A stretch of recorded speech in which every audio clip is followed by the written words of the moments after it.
جس کے پاس سب سے زیادہ اختیار ہوگا اس کی مسئولیت سب سے زیادہ ہوگی، اس سے پوچھ گچھ اور اس کی جواب دہی اس کو سب سے زیادہ کرنی پڑے گی۔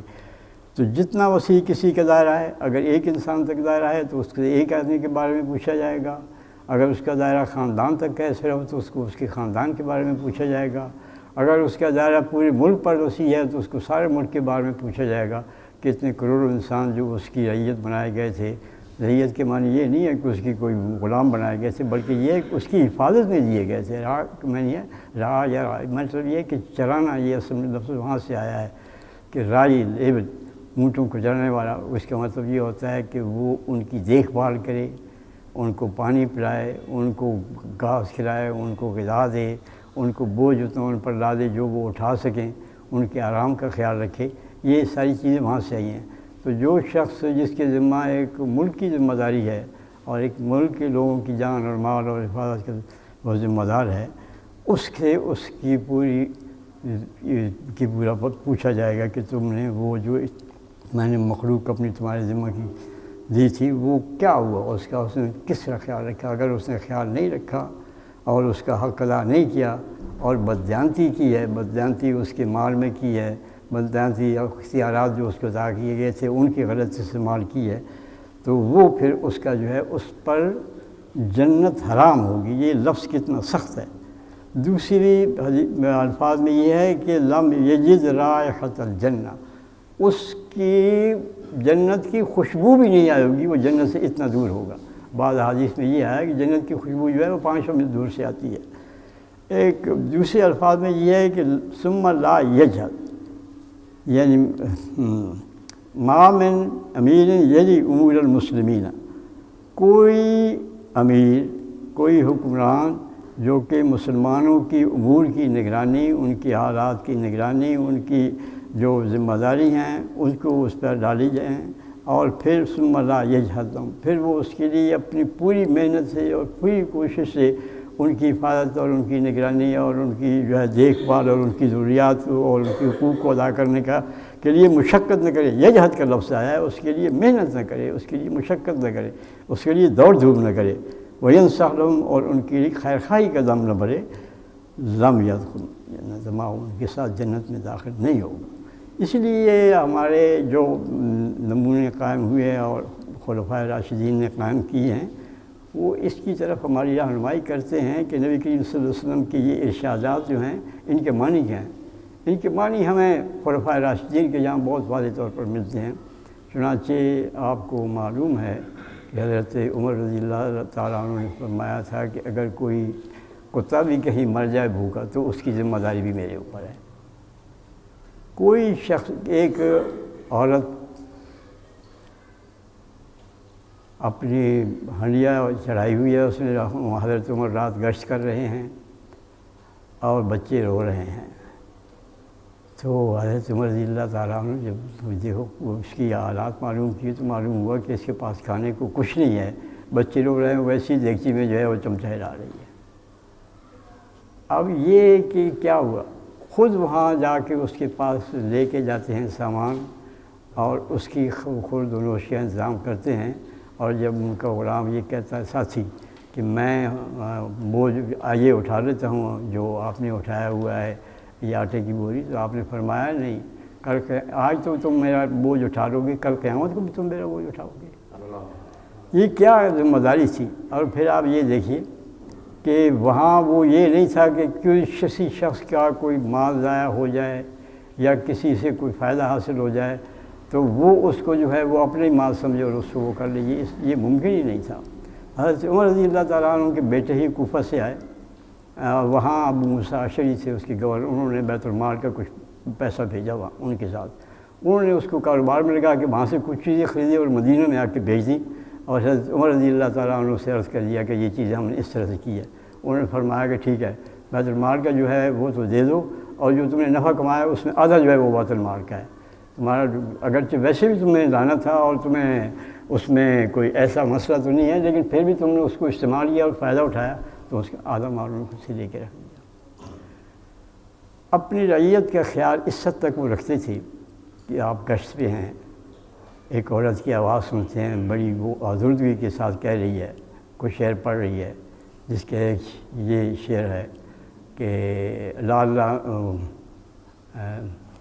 لولا حضار اللہ و تخشا عواقب لزسخ من هذا السریل جوانب، اس کا خاوند جو ہے وہ کہیں جنگ میں گیا ہوا، میدان جنگ میں، اور وہ پڑھ رہی اس کی فراق میں کہ اگر اللہ تعالیٰ کا خوف نہ ہوتا تو اس کی جو ہے چارپائی کی بہیاں جو ہیں یہ الگ ہو جاتی۔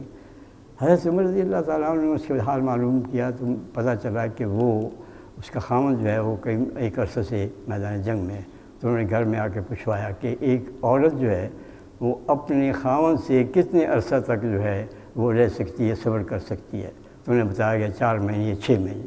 تو آپ نے یہ حکم جاری کر دیا کہ کسی شخص کو میدان جنگ میں 6 مہینے سے 4 مہینے سے زیادہ نہ رکھا جائے۔ اس حد تک یہ خیال تھا، کوئی آگے کسی کو پرواہ نہ کرے کہ ٹھیک ہے وہ تمہارے جنگ میں گیا ہوا جہاد کر رہا، نہیں، یہ حقوق ہے۔ اس سے بھی زیادہ آپ یہ دیکھ لیں کہ اب تو ہمارے یہاں سینکڑوں آدمی غائب ہو جاتے ہیں، عدالتیں پوچھتی ہیں کہ وہ کہاں گئے۔ آپ کی ذمہ داری ہے ان کی جان کی حفاظت کرنا، اور کم از کم سب سے پہلی چیز جو ہے وہ جان کی حفاظت ہے۔ تو ایک اسٹیٹ جو ہے اگر وہ کسی کی جان کی حفاظت نہیں کر سکتی تو پھر اسے بس اقتدار رہنے کا کوئی حق نہیں پہنچتا۔ عدالت پوچھتی ہے لیکن وہاں کہتے ہیں کہ وہ وہاں چلے گئے۔ کوئی شخص بھی جہاد میں اپنے ماں باپ کو بتائے بغیر نہیں جاتا، اور اگر بتا کے نہ جائے جہاں جاتا ہے وہاں سے پھر اس کی طرح آ جاتی ہے۔ آپ کو معلوم نہیں، روزانہ اخبارات میں آتی رہتی تھی چیزیں پہلے بہت زیادہ کہ وہ فلاں جگہ فلاں شہید ہو گیا، ان کا اپنا ایک سسٹم تھا اطلاعات کا، وہ آ جاتا تھا۔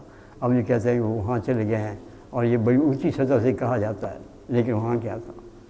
بجائے اس کے کہ وہ بتائیں کہ کہاں ہے، وہ کیوں جو بتایا گیا تھا کہ ہم نے اتنی سب سے بڑی ذمہ دار شخصیت نے یہ اپنی کتاب میں یہ لکھا تھا کہ ہم نے اتنے آدمی ان کے حوالے کیے اور ان سارے کے پیسے لیے، نہ ان آدمیوں کے نام ہمیں معلوم ہوئے اور نہ ان پیسوں کا کسی کو پتہ چلا کہ وہ پیسے کتنے لیے اور کہاں گئے وہ۔ چنانچہ اسی وجہ سے جو اس کا اردو ترجمہ ہوا اس سے وجہ سے غائب کر دیا گیا، یہ بات ہی اس میں سے حذف کر دی گئی۔ یہاں لیکن یہاں کسی ایک انسان کا سوال نہیں ہے، ایک اونٹ کا سوال ہے۔ حضرت عمر رضی اللہ تعالیٰ عنہ کو دیکھا، حضرت عثمان رضی اللہ تعالیٰ اپنے بالا خانے میں بیٹھے تھے، گرمی کا موسم تھا، سر نکالا، لو چل رہی تھی، باہر سے دیکھا تو دور ایک ہجوڑا سا نظر آیا، کوئی شخص ہے۔ اپنے خادم سے کہتے ہیں کہ دیکھنا وہ دور کون اس قدر دھوپ میں آ رہا ہے۔ تو جب وہ ذرا سامنے پہچاننے کے قابل ہو گئے تو وہ خادم کہتا ہے کہ وہ تو حضرت عثمان سے کہتے ہیں کہ وہ تو امیر المومنین حضرت عمر ہے۔ تو جب وہ وہاں سے گزرتے ہیں آگے پاس سے تو حضرت عثمان سے پوچھتے ہیں کہ امیر المومنین آپ خود کیوں گئے؟ کہنے کہ میں نے کہا کہ بیت المال کا حکم ہو گیا تو میں خود کیوں نہ تلاش کر کے۔ بتائیے کیا ذمہ داری ہے؟ یہاں سینکڑوں انسان غائب ہو جاتے ہیں اور پتہ نہیں چلتا کہ وہ کہاں گئے ہیں۔ بڑے بڑے جو اونچی سطح کا آدمی یہ کہتا ہے کہ وہ وہیں چلے گئے، لیکن وہاں اونٹ گم ہوتا ہے اور امیر المومنین دھوپ میں خود جا رہے ہیں اور اس کو لا رہے ہیں۔ یہ چیز ہے، یہ مطلوب ہے، اسے اعتدال پسندی ہے، یہ جو کچھ بھی ہے وہ یہ ہے، اللہ تعالیٰ کا خوف اس میں ہے، وہ جس کو اللہ تعالیٰ کے۔ اور اس کے باوجود آپ یہ دیکھیں کہ حضرت عمر کیا فرماتے ہیں۔ حضرت عمر کہتے تھے جب انہوں نے حضرت موسیٰ اشعری سے یہ کہا، یہ بات ہوئی حضور نبی کریم صلی اللہ علیہ وسلم کے زمانے کی بات کی، تو ابو موسیٰ اشعری نے کہا کہ ٹھیک ہے، ہم نے اللہ تعالیٰ نے ہمیں توفیق دی ہے، حضور کے ساتھ بھی ہم نے جنگیں لڑی، کام کیا اور بعد میں بھی اسلام کی خدمت کی۔ تو حضرت عمر رضی اللہ تعالیٰ عنہ کہتے ہیں یہ اس قدر یعنی مستعد اور اس قدر تکلیفیں اٹھانے کے ساتھ کہتے ہیں کہ میں تو یہ سمجھتا ہوں نبی کریم صلی اللہ علیہ وسلم کے ساتھ جو زمانہ گزر گیا وہ تو ٹھیک ہے، گزر گیا، لیکن اس کے بعد جو زمانہ گزرا ہے اس میں ہم اگر اللہ تعالیٰ برابر بھی ہمیں چھوڑ دے تو میں سمجھوں گا کہ نجات ہوگی۔ بتائیے کیا مقام ہے وہ؟ آج ہمارے کیا بھیس بدل کے آتے ہیں اور وہاں کیا چیز ہمیں ملتی، کیا ہمیں سبق کیا ہے ہمارا، وہ کیا نمونہ ہے جو ایک مسلمان کے لیے، حکمران کے لیے جو ہم خلفائے راشدین نے پیش کیا۔ اگر ہم اسلام کا نام لیتے ہیں اور خانہ کعبہ کی چھت پر کر کے آسمان پہ بھی ہم اذان دینا شروع کر دیں اور انسانوں کے حقوق ادا نہ کریں، اللہ اور رسول کی اطاعت نہ کریں، تو وہ اذانیں کیا؟ ابو جہل بھی کعبے کی سائے میں بیٹھ کے گپے ہانکا کرتا تھا، کیا وہ نہیں بیٹھتے تھے؟ ابو لہب وہ تو سارے وہی کے رہنے والے تھے، شب روز وہ طواف بھی کرتے رہتے تھے، سب کچھ تھے، والی تھے، خدمت کرتے تھے حج کے موقع پر، انہیں کھانا کھلاتے تھے، سب کچھ کرتے تھے. تو اس سے کیا اذان دینے سے کوئی اس میں کیا ہو جاتا ہے؟ وہ حقوق جو اللہ تعالیٰ نے انسانوں کے مقرر کیے ہیں ان کو ادا کرو، اللہ کا دل میں خوف پیدا کرو. ایک پیسہ، ایک حبہ بھی جو ہے اس سے ناجائز طور پر نہ کرو. یہاں یہ ہوتا ہے کہ آپ نے پڑھا ہے، سب لوگ جانتے ہیں کہ 200 ارب 2 کھرب مالیت کی ایک چیز کو 20 ارب میں بیچا گیا، لیکن جنہوں نے بیچا ان کے خلاف کوئی قانون حرکت میں نہیں آیا. کیوں نہیں حرکت آیا؟ جب سپریم کورٹ نے ایک فیصلہ دیا اس کے بعد کوئی فیصلہ نہیں ہے، وہ فیصلہ غلط نہیں ہو سکتا. جب وہ فیصلہ نافذ بھی ہو گیا، وہ کینسل بھی ہو گئی، تو پھر جو مجرم تھے ان کو اس پر کسی نے ہاتھ ڈالا؟ کسی نے پوچھا ہے اس سے؟ کیونکہ وہ خود مجرم تھے، جو مجرم کو پکڑنے والے ہیں وہ خود مجرم تھے، اس لیے وہ کیسے پوچھ سکتے تھے؟ آخر دعوانا الحمدللہ رب العالمین. اللہ تعالیٰ ہمیں شر سے بچائے. کہ ہمارے جو امیر المنافقین ہیں وہاں پر وہ موجود ہیں، وہ دورے پہ گئے ہوئے ہیں. اس 4 دن کا جو خطان ہے گزارے کے وہاں رہنے کا، وہ کون پورا کرے گا؟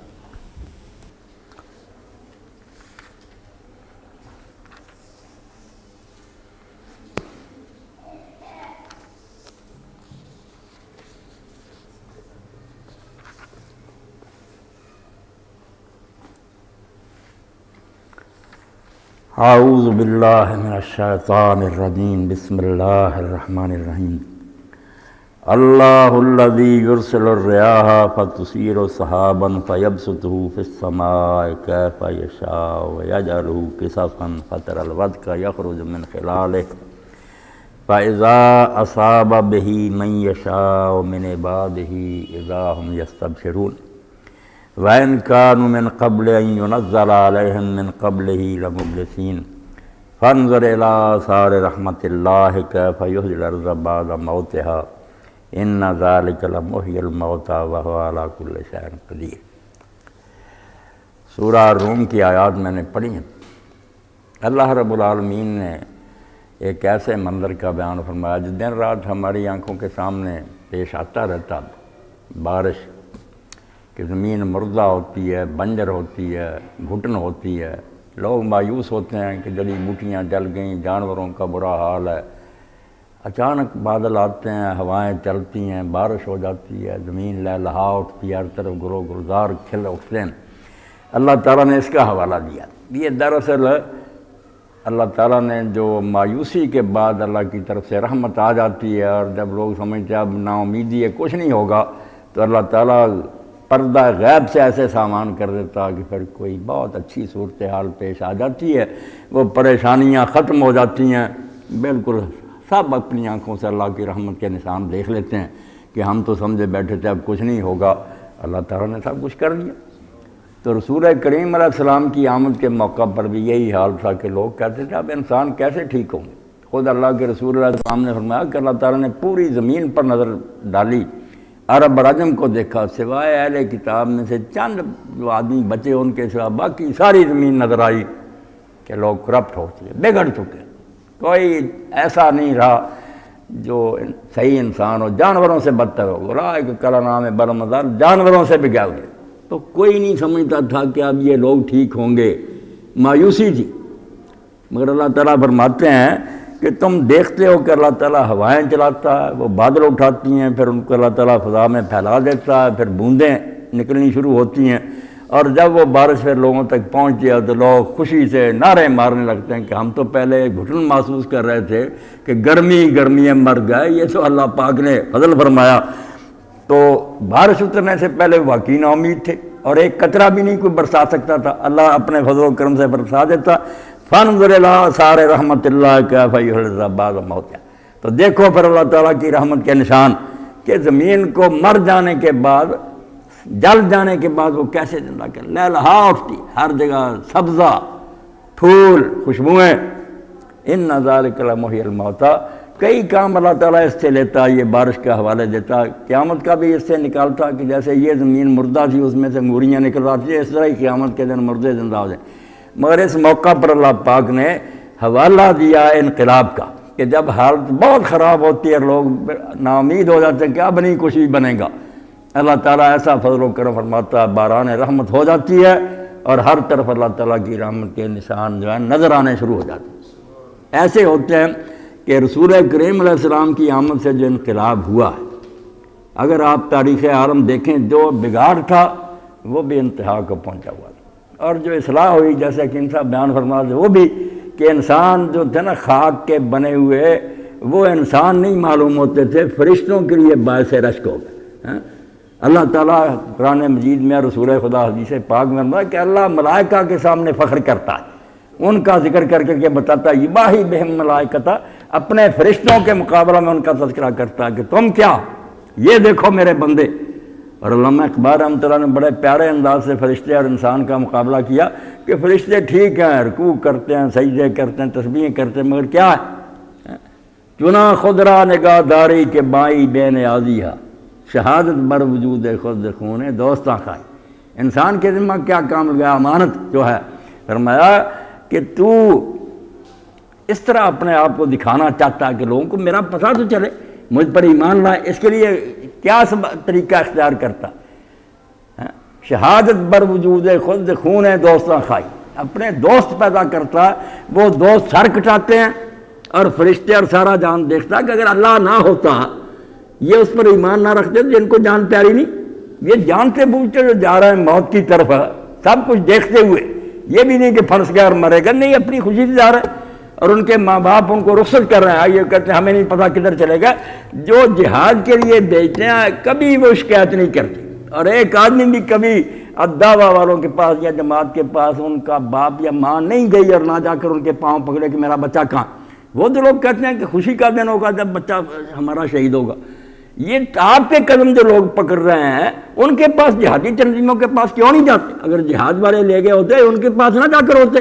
نہیں، ایسا قصہ نہیں، آپ لوگ دھوکہ کر رہے، پتہ آپ کہ آپ نے ان کو چھپایا، ذرا سختی ہوئی تھی عدالت کی طرف سے 2 درجن نکل آئے آدمی، وہ کہاں سے آئے تھے؟ آپ کے پاس سے پیش کرنے پڑے۔ تو اللہ رب العالمین کے بارے میں علامہ اقبال فرماتے ہیں کہ تو اس طرح اپنا آپ دکھانا چاہتا ہے، چنا خود را نگاہ داری کے بائی بے نیازی ہے، حالانکہ تو بے پرواہ، کوئی ایمان لائے نہ لائے جہنم میں جائے تیرا تو کچھ نہیں بگڑتا، مگر تو چاہتا ہے کہ لوگوں کو پتہ تو میرا لگنا چاہیے، میں اپنی طرف سے تو حجت پوری کروں، شہادت بر وجود خود زخون دوستاں کا، تو اپنے ہونے پر گواہ کن کو بناتا، اسی لیے شہید کہتے ہیں، شہید کا معنی ہی گواہ کہ وہ گواہ بنتا جان دے کر کہ اللہ ہے، اللہ نہ ہوتا تو میں یہ کیوں جرت کرتا۔ شہادت بر وجود خود خون دوستاں کا، اپنے دوستوں کے خون کے ذریعے تو گواہی مانگتا کہ یار میری ہستی پر گواہی دو، اپنی جان دے کر ثابت کرو خدا۔ تو فرشتوں کا پھر کہتے ہیں مقام بندگی دیگر مقام عاشقی دیگر، وہ بندگی کا مقام اور ہے کہ عبادت کرتے رہو، رکوع سجدے تسبیح وغیرہ، وہ فرشتوں کا کام، مگر مقام عاشقی دیگر، عاشق بننے کا مقام جو ہے نا، جان دینا اور دکھ سہنے، یہ علیحدہ بات ہے۔ ذے نوری سجدہ می خواہی ذے خاکی بے شدہ خواہی، ان سے تو نے صرف سجدہ مانگا ہے مگر خاکیوں سے اس سے زیادہ مانگا ہے۔ انہوں نے کہا سجدے کرنے والے میرے پاس بڑے تھے، مگر اب میں چاہتا ہوں کہ میرے لیے سر کٹانے والے آئے، کوئی نہیں آیا، کوئی مخلوق ایسی نہیں آپ کو ملے گی جو سر کٹانے کے لیے آئی۔ کبھی دیکھا کہ ایک گھر میں جھگڑا ہو رہا، باپ بیٹے کا، سعد کا اور خیثمہ کا رضی اللہ تعالیٰ عنہ، دونوں باپ بیٹا صحابی، اور رسول کریم علیہ السلام جب قباء میں ٹھہرے ہیں تو کئی دن قباء میں انہی کے پاس ٹھہرے، سعد بن خیثمہ کے مکان پر ہی آپ کی رہائش تھی، لوگ وہاں ہی ملتے تھے۔ جنگ کا موقع آیا، باپ بیٹے کا جھگڑا ہوا، بیٹے نے کہا میں جہاد میں جاؤں گا، باپ نے کہا میں جاؤں گا، قرعہ اندازی ہوئی، قرعہ جو تھا وہ بیٹے کے نام کا نکلا، تو باپ نے کہا خیثمہ نے بیٹا قرعہ تیرے نام کا نکلا مگر باپ ہونے کی وجہ سے تو مجھے موقع دے، میں جہاد میں جاؤں، مجھے شہید ہونے کا شوق ہے۔